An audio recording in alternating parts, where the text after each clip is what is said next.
আক্রমণে মোহামেডান বিপজ্জনক অবস্থা, গোলের সম্ভাবনা। বাংলাদেশের শ্রেষ্ঠ ক্রীড়া ভাষ্যকার ও সিনিয়র সাংবাদিক মাসুদ করিম ভাই বাংলাদেশে অনেকগুলো বিয়ে করার পর কানাডাতে পালিয়ে এসে সে কি বলছে? তাদের হাত থেকে বাঁচার জন্য পরে কানাডাতে পালিয়ে আসা। অবশ্য এখনো পর্যন্ত একটা বউ আছে।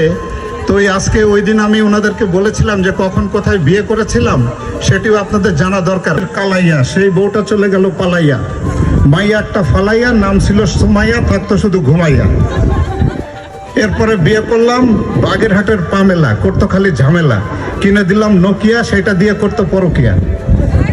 পরে বিয়ে করলাম জেলা যশোর, সেই বউ করলো না বাসর। আমার দুঃখের নাই কিনারা, নাম ছিল মিনারা। এরপরে বিয়ে করলাম জেলা ভোলা, বউয়ের নাম দোলা, পরে দেখি সাথে একটা পোলা। বলে চিন্তা করলাম যে না, এই বিয়ে তো আর এদিকে করা যাবে না। পরে মনের দুঃখে আবার বিয়ে করলাম জেলা সাভার, বউ থাকতো ঢাকা, চাই শুধু টাকা, কয় নয়তো আমারে পাবে না, নাম ছিল সাবানা। পরে বিয়ে করলাম ঢাকার মতিঝিল, বউয়ের গালে ছিল সুন্দর একটা তিল, দেখতে লাগতো ফাইন।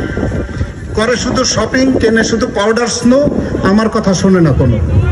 পরে চিন্তা করলাম ঢাকা বাদ, এবার বিয়ে করবো উত্তরবঙ্গ। এবার বিয়ে করলাম জেলার নাটোর, বউ সারাদিন করে ক্যাটর কাটর, দেয় শুধু মিথ্যা মামলা, আমি কই এবার ঠেলা সামলা।